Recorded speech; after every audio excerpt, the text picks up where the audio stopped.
प्रिय मित्रों, स्वागत है आपका आपके अपने चैनल स्टडी विद प्रदीप पे। दोस्तों, जैसा कि आप जानते हैं, हम लोग यूपी टीईटी के लिए इंपॉर्टेंट क्वेश्चन कर रहे हैं ईबीएस से संबंधित। हमारे ईबीएस में सामान्य ज्ञान और संविधान के भी प्रश्न डाले गए हैं। पर्वत, पठार, नदियाँ, झील, झरने, इन सबको हमारे संविधान के अंतर्गत रखा गया है और हमें उन्हें पढ़ना है। ठीक है, आज जो हम प्रश्न प्रैक्टिस पेपर करने वाले हैं, यह रीट एग्जाम में पूछा गया प्रैक्टिस पेपर है। तो इसमें 2-3 क्वेश्चन आपके राजस्थान से संबंधित हैं। उन क्वेश्चन को हमने इसलिए शामिल किया कि बहुत सारे मित्र राजस्थान का भी पेपर देते हैं, रीट एग्जाम भी देते हैं, तो रीट की दृष्टि से भी वो महत्वपूर्ण तो होंगे ही आपके, और उन्हीं प्रश्नों को हम उत्तर प्रदेश की दृष्टि से करेंगे तो उत्तर प्रदेश के लिए भी वो महत्वपूर्ण हो जाएगा। चलिए, पहला ही प्रश्न आपका रीट एग्जाम का है, तो यहाँ पे देखते हैं। पहला प्रश्न राजस्थान का है। राजस्थान का राज्य पक्षी कौन सा है? आपको बताना है राजस्थान का राज्य पक्षी कौन सा है। तो आप इसका आंसर करेंगे तो आप कहेंगे गोडावड़। कौन है? गोडावड़ जो है ये कौन है? राजस्थान का राज्य पक्षी है, जिसे ग्रेट इंडियन बस्टर्ड कहते हैं। क्या कहते हैं? ग्रेट इंडियन बस्टर्ड कहते हैं आप। राजस्थान का राज्य पक्षी गोडावड़ है। राजस्थान का राजकीय पुष्प कौन है? भारतीय कुरंग, चिंकारा कहते हैं। और राजकीय पशु जो है भारतीय कुरंग है, जिसे चिंकारा कहते हैं। और ऊंट है। कौन है? और ऊंट है। जबकि राजकीय पुष्प कौन है? रोहिड़ा। तथा राजकीय भाषा क्या है? हिंदी है। अब यही प्रश्न हम लोग उत्तर प्रदेश की दृष्टि से पढ़ते हैं। यहाँ पे हम लोग इसको ऐड करते हैं उत्तर प्रदेश की दृष्टि से। तो उत्तर प्रदेश का सबसे पहले अगर हम ध्यान देंगे तो यहाँ पे क्या हो जाएगा? राजकीय पशु अगर हम करें तो इसे पशु मान लेते हैं, और इसे पक्षी मान लेते हैं, और इसे क्या मान लेते हैं? वृक्ष मान लेते हैं। और इसको क्या मान लेते हैं? वृक्ष के बाद नीचे चले जाएंगे तो वृक्ष के बाद इसको मान लेते हैं पुष्प मान लेते हैं। ठीक है, अब बात करना है राजकीय पशु कौन है? उत्तर प्रदेश का राजकीय पशु कौन है? बारहसिंहा। कौन है? बारहसिंहा है। बारहसिंहा है। कौन है? बारहसिंहा है। कौन है? बारहसिंहा। उसके बाद आगे बढ़ जाते हैं। राजकीय पक्षी कौन है? पक्षी राजकीय आपकी कौन है? सारस या क्रौच है। कौन है? सारस या क्रौच है। सारस या क्रौच पक्षी कहते हैं इसे। सारस या क्रौच पक्षी कहते हैं। ठीक, उसके बाद आपसे पूछा जाएगा उत्तर प्रदेश का वृक्ष कौन सा है? तो उत्तर प्रदेश का राजकीय वृक्ष कौन है? तो आप तुरंत बता देंगे राजकीय वृक्ष कौन है? अशोक का वृक्ष। कौन सा वृक्ष है? अशोक का वृक्ष क्या है? उत्तर प्रदेश का राजकीय वृक्ष। कौन सा? अशोक का वृक्ष आपका उत्तर प्रदेश का राजकीय वृक्ष है। उसके बाद आगे बढ़ जाएंगे। पुष्प बचता है तो उत्तर प्रदेश का पुष्प कौन सा है? तो आप बताएंगे उत्तर प्रदेश का राजकीय पुष्प कौन सा? पलाश है। क्या है? पलाश है। उत्तर प्रदेश का राजकीय पुष्प कौन सा है? पलाश है। इस प्रकार से उत्तर प्रदेश के पशु, पक्षी, पुष्प और पौधे आपके संबंध में आ गए। अब एक प्रश्न जो बहुत ज़्यादा बार पूछा जाता है, उत्तर प्रदेश की राजकीय भाषा क्या है? तो आप कहेंगे राजकीय भाषा कौन है? हिंदी है। क्या है? हिंदी है। लेकिन ये प्रश्न आपके एग्जाम में नहीं पूछा जाता। आपसे पूछा जाता दूसरी राजकीय भाषा कौन सी है? तो आप कहेंगे दूसरी राजकीय भाषा कौन है? उर्दू है। और उर्दू से पूछा जाता कब मान्यता दी गई? तो 1989 में। कब उर्दू को मान्यता दी गई दूसरी राजभाषा की? 1989 में। क्लियर हो गया यहाँ तक? चलिए, अब आगे बढ़ते हैं। निम्नलिखित में से कौन सा सुमेलित है? आपको बताना। 4 यहाँ पे दिए गए हैं, एक सुमेलित है और बाकी सुमेलित नहीं है। तो बॉम्बे नेचुरल हिस्ट्री सोसाइटी, ये बॉम्बे में है और यहाँ पे दिल्ली लिखा गया, तो ये आपका गलत हो गया। ठीक है, बॉम्बे नेचुरल हिस्ट्री सोसाइटी कहाँ पे है? बॉम्बे में है, और ये नई दिल्ली लिखा गया, तो ये आपका गलत हो गया। भारतीय वनस्पति सर्वेक्षण संस्थान कहाँ पे? कोलकाता में। ये आपका सही है। हमसे पूछ रहा है सुमेलित कौन है, तो यही हमारा सही है। भारतीय वनस्पति सर्वेक्षण संस्थान कहाँ पे? कोलकाता में, ये सही है। भारतीय वन्यजीव संस्थान हैदराबाद, तो ये देहरादून, ये भी आपका गलत है। केमिस्ट्री लगाया गया, ये भी गलत है। चलिए, सुमेलित को देख लेते हैं। Bombay natural history society Mumbai में है। भारतीय वनस्पति सर्वेक्षण संस्थान कोलकाता में है। भारतीय वन्यजीव संस्थान कहाँ पे? देहरादून में। कहाँ पे? देहरादून में। भारतीय वन्यजीव संस्थान कहाँ पे है? देहरादून में है। और भारतीय वनस्पति अनुसंधान संस्थान कहाँ पे? ये लखनऊ में। भारतीय वनस्पति अनुसंधान संस्थान कहाँ पे है? लखनऊ में। चलिए, ठीक, आगे बढ़ जाए। निम्नलिखित में से कौन सा नवीकरणीय ऊर्जा का स्रोत नहीं है? आपको यहाँ पे देखना है कौन सा नवीकरणीय ऊर्जा का स्रोत नहीं है। आपको बताना है कि नवीकरणीय ऊर्जा का स्रोत नहीं है, यानी आपका नॉन रिन्यूएबल एनर्जी है, रिन्यूएबल एनर्जी का स्रोत नहीं है। आपको बताना कौन ऐसा है जो नॉन रिन्यूएबल एनर्जी में आएगा। तो यहाँ पे नवीकरणीय ऊर्जा का स्रोत नहीं है, तो वो है आपका जीवाश्म ईंधन। ठीक है, जीवाश्म ईंधन नवीकरणीय ऊर्जा का स्रोत नहीं है। यानी जीवाश्म ईंधन को अगर एक बार आप जला देते हैं तो वो जलाने के बाद क्या हो जाएगा? खत्म हो जाता। फिर उसे नवीकृत करना चाहें तो नहीं कर पाएंगे। नवीकरणीय ऊर्जा का वह रूप होता है जो प्रदूषण कारक, ना तो प्रदूषण कारक है और ना ही उसका प्राकृतिक संसाधनों पर विपरीत प्रभाव पड़ता है। जैसे कि सौर ऊर्जा, जल ऊर्जा, जल विद्युत, पवन ऊर्जा आदि प्राकृतिक संसाधन नवीकरणीय ऊर्जा के स्रोत हैं। जबकि जीवाश्म ईंधन अनवीकरणीय ऊर्जा का स्रोत है। एक बार इसका उपयोग करने के पश्चात इसे दोबारा प्राप्त नहीं किया जा सकता। क्लियर हो गया। चलिए, पारतंत्र शब्द का गठन किसने किया था, बहुत बार पूछा जाने वाला प्रश्न है। रीट एग्जाम में भी, यूपी एग्जाम में भी, यूपी टीईटी में और सी टेट में भी लगातार बहुत बार पूछे जाने वाला प्रश्न है। पारतंत्र शब्द का गठन किसने किया था, आपको बताना है। तो पारतंत्र शब्द का गठन किसने किया था, टेंसले ने किया था। किसने किया था, टेंसले ने किया था। इकोसिस्टम का शब्द किसने दिया था, टेंसले ने दिया था। तो आगे बताना, 1935 में पारिस्थितिकी तंत्र या पारतंत्र शब्द का गठन सर्वप्रथम प्रयोग एजी टांसले नामक वैज्ञानिक द्वारा किया गया। इनके अनुसार पारिस्थितिकी तंत्र वह तंत्र है जो वातावरण के जीवी तथा अजीवी सभी कारकों के पारस्परिक संबंधों तथा प्रक्रियाओं द्वारा प्रकट होता है। भारत का सर्वाधिक वर्षा वाला स्थान कौन सा, आपको बताना है। भारत में सबसे ज्यादा वर्षा कहाँ होती, तो आप कहेंगे मासिन राम में होती। कहाँ होती, मासिन राम में। कहाँ पे, मासिन राम में होती है। आगे बढ़ेंगे तो इसका डिस्क्रिप्शन है। भारत का सर्वाधिक वर्षा स्थान मासिन राम है। मासिन राम मेघालय में स्थित है। यहाँ औसत वार्षिक वर्षा 11,873 मिलीमीटर होती है। चेरापूंजी दूसरा सर्वाधिक वर्षा वाला स्थान है। यहाँ औसत वार्षिक वर्षा 11,777 मिलीमीटर होती है। पर्यावरण के जैविक घटक में सम्मिलित है, कह रहा पर्यावरण के जैविक घटक में कौन सम्मिलित है, तो आप बताएंगे पर्यावरण के जैविक घटक में सम्मिलित है पौधे। पर्यावरण के जैविक घटक में कौन सम्मिलित है, पौधे, जंतु, ये सब किसमें आते हैं, पर्यावरण के जैविक घटक के अंतर्गत आते हैं। पारिस्थितिकी तंत्र को दो प्रमुख घटकों यथा जैविक घटक या अजैविक घटक में बांटा जा सकता है। पेड़ पौधे व विभिन्न प्रकार के जंतु जैविक घटक हैं, जबकि भूमि, जल, प्रकाश, वायु, तापमान आदि अजैविक घटक या अकार्बनिक घटक पदार्थ के रूप में जाने जाते हैं। मिनी माता रोग का संबंध निम्नलिखित में से किससे है, मिनी माता रोग का संबंध निम्नलिखित में से किससे है, आपको बताना। मिनी माता रोग का संबंध निम्नलिखित में से किससे है, तो आप कहेंगे एचजी यानी पारा से। मरकरी से किससे है, मिनी माता रोग का संबंध किससे, मरकरी से है यानी पारा से है।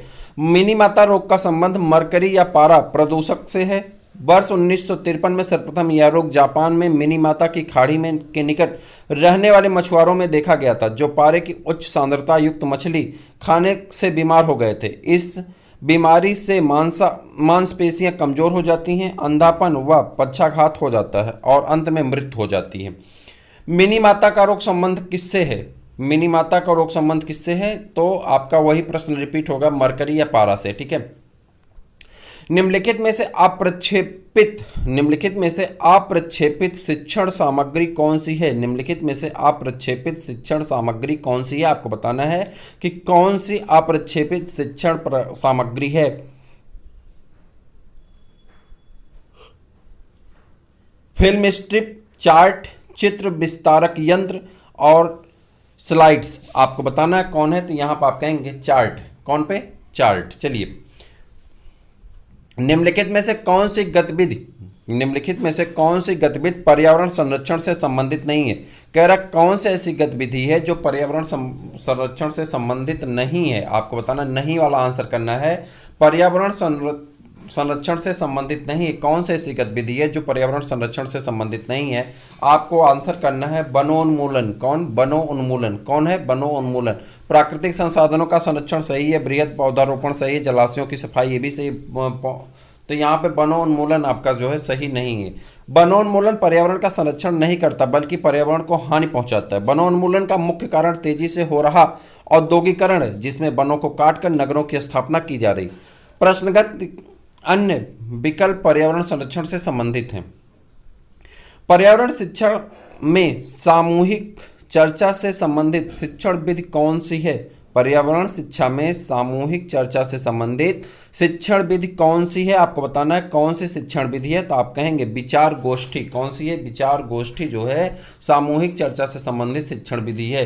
प्रश्नगत विकल्पों में विचार गोष्ठी यानी पर्यावरण शिक्षा से सामूहिक चर्चा से संबंधित शिक्षण विधि है, जबकि भूमिका निर्वाह, वर्णन तथा व्याख्या विधि सामूहिक चर्चा से संबंधित शिक्षण विधि के अंतर्गत नहीं आता है। सतत एवं व्यापक मूल्यांकन CCE का मुख्य उद्देश्य क्या है, सतत एवं व्यापक मूल्यांकन का मुख्य उद्देश्य क्या है, तो आप कहेंगे विद्यालय में उपस्थित के समय बालक के प्रत्येक पहलू का मूल्यांकन करना। विद्यालय में उपस्थिति के समय बालक के प्रत्येक पहलू का मूल्यांकन करना क्या है, सतत और व्यापक मूल्यांकन का सिद्धांत है या उद्देश्य है। सतत एवं व्यापक मूल्यांकन का मुख्य उद्देश्य विद्यालय में उपस्थिति के समय बालक के प्रत्येक पहलू का मूल्यांकन करना है। इसमें प्रायः बालक की रुचि, ज्ञान एवं बोध, कौशल, नेतृत्व क्षमता आदि पहलुओं का मूल्यांकन किया जाता है। अगला प्रश्न आपका है, आईईईपी का पूर्ण रूप क्या है? आईईईपी का पूर्ण रूप क्या है आपको बताना है। आईईईपी का पूर्ण रूप क्या है? तो आप कहेंगे international environmental education programme. International environmental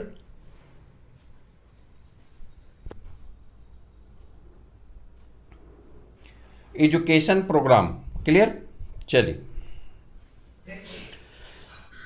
आईईईपी का पूर्ण रूप इंटरनेशनल इन्वायरमेंटल एजुकेशन प्रोग्राम है। संयुक्त राष्ट्र पर्यावरण कार्यक्रम UNEP, united national environment programme की स्थापना वर्ष 1972 में हुई थी। इसका मुख्यालय नैरोबी, केन्या में स्थित। कहाँ पे स्थित है? नैरोबी, केन्या में अवस्थित है। यूनेस्को तथा यूएनईपी के संयुक्त प्रयास से वर्ष 1975 में आईईईपी की शुरुआत की गई थी। पर्यावरण अध्ययन शिक्षण के दौरान विद्यार्थियों की शैक्षिक उपलब्धियों को देखने के लिए निम्नलिखित में से किस आकलन सूचक का प्रयोग नहीं किया जाना चाहिए? फिर से देखते हैं, पर्यावरण अध्ययन शिक्षण के दौरान विद्यार्थियों की शैक्षिक उपलब्धियों को देखने के लिए निम्नलिखित में से किस आकलन सूचक का प्रयोग नहीं किया जाना चाहिए? आपको बताना, आकलन सूचक का प्रयोग नहीं किया जाना चाहिए। तो आप कहेंगे उपचारात्मक शिक्षण करना। उपचारात्मक शिक्षण करना। पर्यावरण अध्ययन शिक्षण के दौरान विद्यार्थियों की शैक्षिक उपलब्धियों को देखने के लिए उपचारात्मक शिक्षण जैसे आकलन सूचक का प्रयोग नहीं किया जाना चाहिए। उपचारात्मक शिक्षण एक प्रकार का शिक्षण या अनुदेशात्मक कार्य होता है जिसे विद्यार्थियों के किसी विशेष समस्या या कठिनाई के निवारण हेतु प्रयोग में लाया जाता है। निम्नलिखित में से कौन सी विशेषता अच्छे शिक्षण की नहीं है? निम्नलिखित में से कौन सी विशेषता अच्छे शिक्षण की नहीं है? आपको बताना कौन सी विशेषता अच्छे शिक्षण की नहीं है। अच्छा शिक्षण मूल्य आधारित नहीं होता है। अच्छा शिक्षण मूल्य आधारित नहीं होता है। अच्छा शिक्षण मूल्य आधारित, क्रिया आधारित, लोकतांत्रिक, सुव्यवस्थित व निश्चित उद्देश्य युक्त होता है। अतः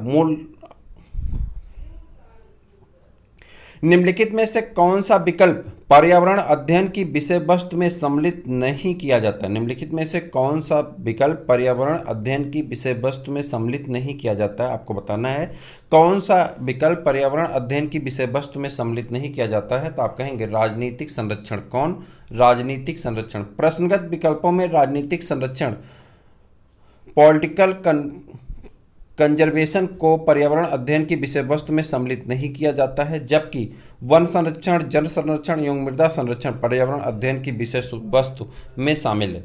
निम्नलिखित में से कौन सा नियम अधिगम के प्रयास व त्रुटि सिद्धांत से संबंधित नहीं है? निम्नलिखित में से कौन सा नियम अधिगम के प्रयास व त्रुटि सिद्धांत से संबंधित नहीं? आपको बताना है निम्नलिखित में से कौन सा नियम अधिगम के प्रयास व त्रुटि सिद्धांत से संबंधित नहीं? आप कहेंगे पुनर्बलन का नियम। कौन? पुनर्बलन का नियम। प्रश्नगत विकल्पों में पुनर्बलन का नियम, लॉ ऑफ रेनफोर्समेंट, अधिगम के प्रयास व त्रुटि सिद्धांत से संबंधित नहीं है। आगे बढ़ जाते हैं।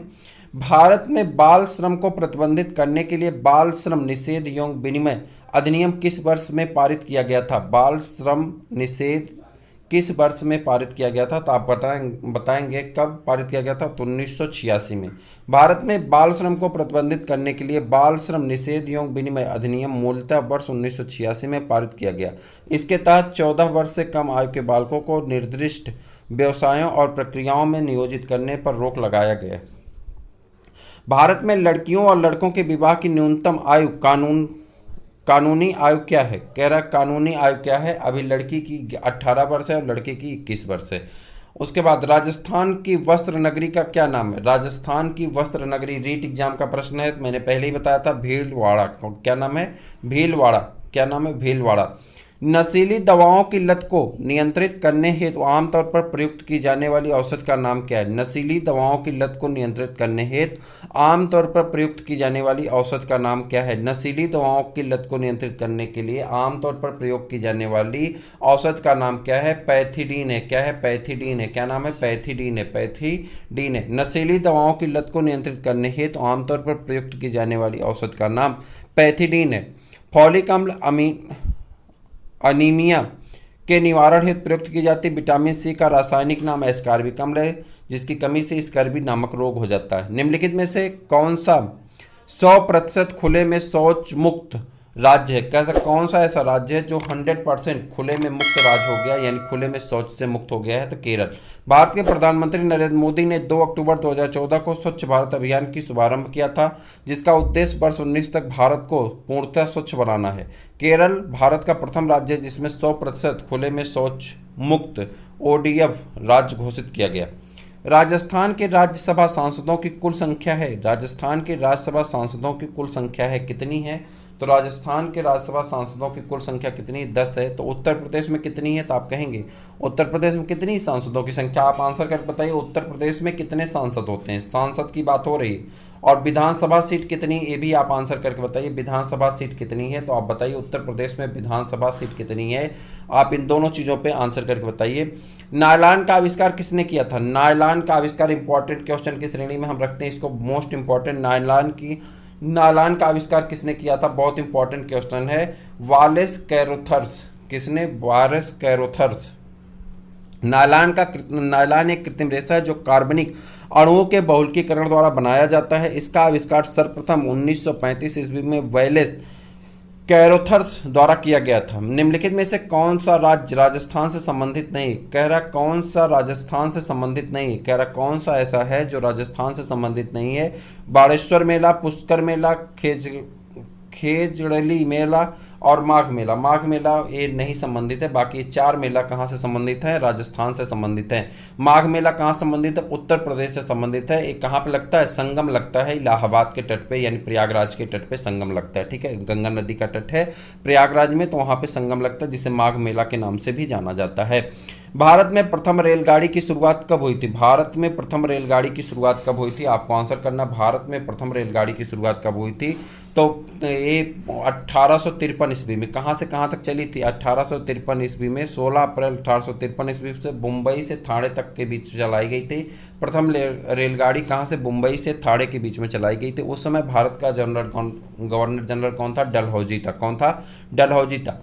पीसी कल्चर क्या है? पीसी कल्चर क्या है? पीसी कल्चर मछली पालन को कहते हैं। मछली पालन को क्या कहते हैं? पीसी कल्चर कहते हैं। पीसी कल्चर किसको कहते हैं? मछली पालन को। और मधुमक्खी पालन क्या कहते हैं? एपी कल्चर कहते हैं। मधुमक्खी पालन क्या कहा जाता है? एपी कल्चर कहा जाता है। झामर कोटड़ा खाद्यान्न स्थित है। झामर कोटड़ा खाद्यान्न स्थित है किसके लिए? रॉक फास्फेट के लिए। किसके लिए? रॉक फास्फेट के लिए। कहाँ पे? उत्तर राजस्थान के उदयपुर जिला में स्थित है। ठीक है। निम्नलिखित में से कौन सा रोग संक्रामक है? कौन सा रोग ऐसा है जो संक्रामक रोग है? तो डिप्थीरिया यहाँ पे सबसे ज़्यादा संक्रामक रोग की श्रेणी में आता है। डिप्थीरिया एक जीवाणु जनित रोग है जो कोरनी बैक्टीरियम डिप्थीरी नामक जीवाणु के संक्रमण से होता है। मधुमेह, हृदयाघात तथा उच्च रक्तचाप संक्रामक रोग नहीं है। निम्नलिखित में से कौन सा परीक्षण HIV से प्रत्यक्ष संबंधित है? कौन सा परीक्षण HIV से प्रत्यक्ष संबंधित है? आपको बताना कौन सा परीक्षण HIV से संबंधित है। तो उसे कहते हैं इल्सा टेस्ट कहते हैं। HIV से संबंधित टेस्ट को क्या कहते हैं? इल्सा टेस्ट कहा जाता है। तो उसे हम लोग क्या कहते हैं? इल्सा टेस्ट। एंजाइम लिंक्ड इम्यूनोजार्बेंट एस्से इल्सा टेस्ट कहा जाता है। इल्सा परीक्षण भी कहा जाता है। हालांकि ESR एरिथ्रोसाइट सेडिमेंटेशन रेट परीक्षण से भी HIV से संबंधित है। ठीक है, तो यहाँ पे मान लीजिए आपका आंसर जो माना गया है वो इल्सा टेस्ट माना गया, यही आपका सही है। बिडाल परीक्षण किससे संबंधित है? बिडाल परीक्षण जल्दी से बताइएगा। बिडाल परीक्षण किससे संबंधित है? जब आप मलेरिया की जांच कराते हैं तो किसके अंतर्गत आता है? बिडाल परीक्षण के अंतर्गत आता है। भारत में पल्स पोलियो टीकाकरण कार्यक्रम कब प्रारंभ किया गया था? पल्स पोलियो टीकाकरण कब प्रारंभ किया गया था? तो आप बताएंगे।